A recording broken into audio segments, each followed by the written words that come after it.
Let me start by congratulating the bride and groom. For those of you that know me, I'm sorry. And for those of you that don't know me, I'm Brian Sprouse.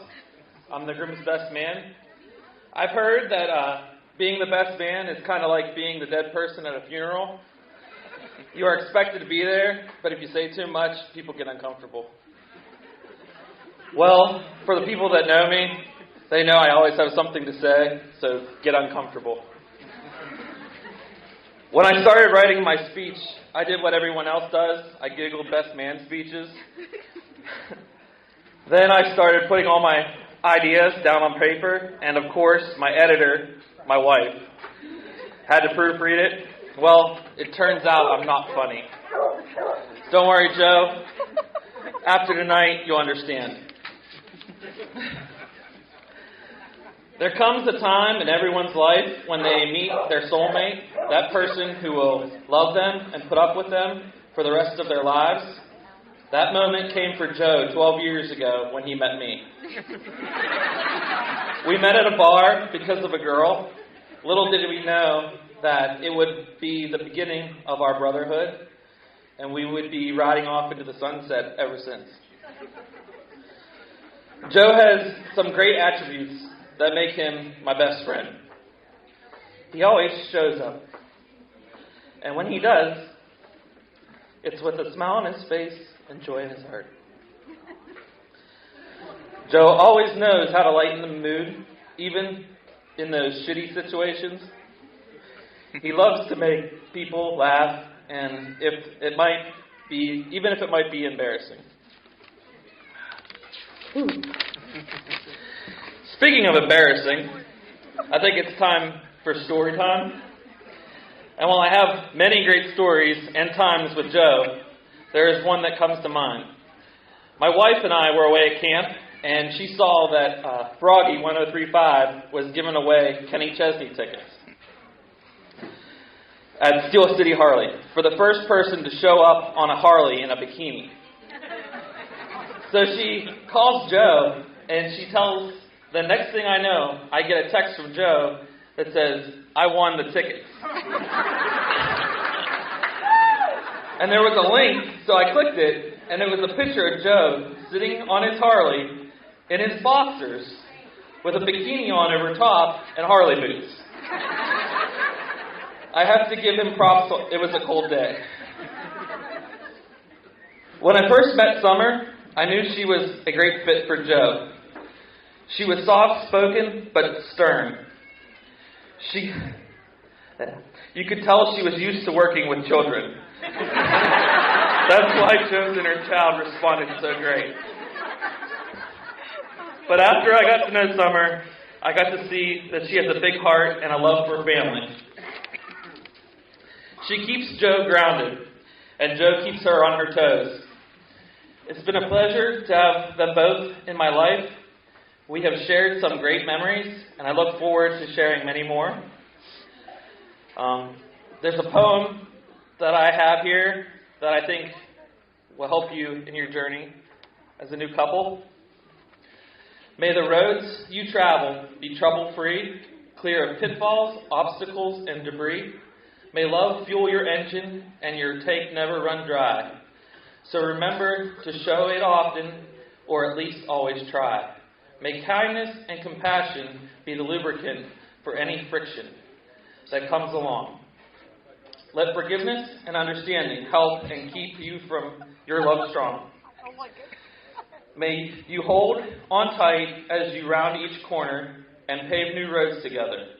Your love will steer you straight and true through any kind of weather. May you be mindful and the speed of life and the need of shifting gears. Know when to take things slow as you enjoy the coming years. For time will take its toll on your soft and youthful skin. But always remember, beneath the leather is the gentleness within. May your love endure beyond the setting sun as your future unfolds ahead. So say I love you each time you saddle up and each time you go to bed. So if you please raise your glasses to my best friend Joe and his beautiful bride Summer. Laugh as much as you breathe and love as long as you live. To Joe and Summer. Okay, well, good evening, everybody. For those who don't know me, I'm Cheyenne. I'm Major of Honor. I've been Summer's friend since birth, so it's only fitting. So first off, on behalf of Summer and Joe, I just wanted to thank everyone for being here tonight. I know how much it means to them that you're all here celebrating with them. I know they spent a lot of time and effort on this day, and I hope it was amazing. I'm glad I'm on stage right, because half of the stage is here with us tonight, and some out of stage. I joke with her about inviting so many people, but she didn't budge, so she must love every single one of you here. Summer and I have been friends since birth, literal birth. When I think back and think of my oldest friend, it's her. Our moms were best friends growing up, so I guess we can thank them for letting our lives cross paths. We always have the best adventures together as kids, from camping trips and making homemade signs so people would honk at us going down the highway while they were driving, to late nights as adults that aren't so easy to recoup from anymore. If you know Summer, you know how selfless and she truly is, and how she always does for others, even when she shouldn't. I tell her she's way too nice. I don't even know how we're friends at this point. I know I'm so blessed to be a part of her life and share this beautiful and amazing moment of her life with her. Adult life started, and then here comes Joe. They're complete polar opposites in so many ways, but yet so compatible.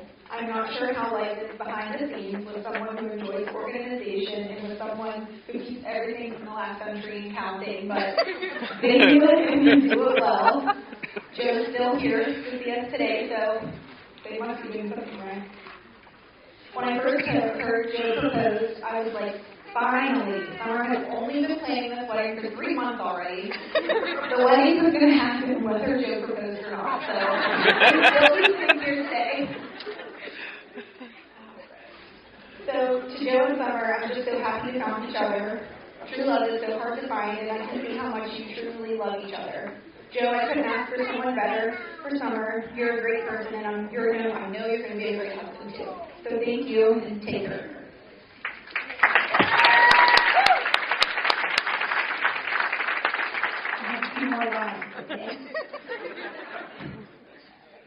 So if there's any advice that I could give you, I would say to never go to bed angry, always make time to still date each other, and always say I love you.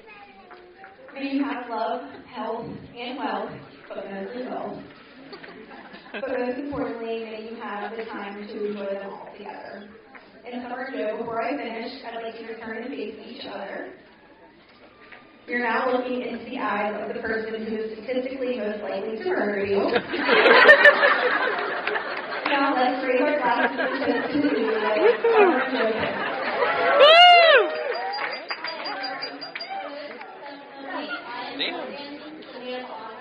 Summer and Joe. I'd first like to thank everyone for coming today to celebrate Joe and Summer. Now, although I had so much time to work on the speech, I did it last minute as usual. Over the past year, Summer said that she would get married in 2023, no matter what. She even started planning and buying things for the wedding way before she was even engaged. Now, growing up, Summer, you always there for me no matter what. Even with our age gap, you always wanted to do something with your little sister. For example, when I was 14, you took me on a sister's trip to the Bahamas. I don't know any other sisters that would take their kids on such a big trip. But my favorite part of the trip was whenever you got seasick from our room being on the second deck.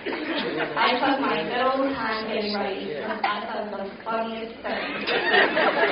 So you did end up leaving me. And almost every year, you invited me on your vacation with your mom, just because you wanted me there. You were involved in every part of my life from the very start. And I am so proud and honored to stand here today by your side as your man of honor, as you marry your best friend, Joe. And I'd like to make a toast to raise your glasses. So here's a cheers to a long, happy, and healthy marriage. Cheers.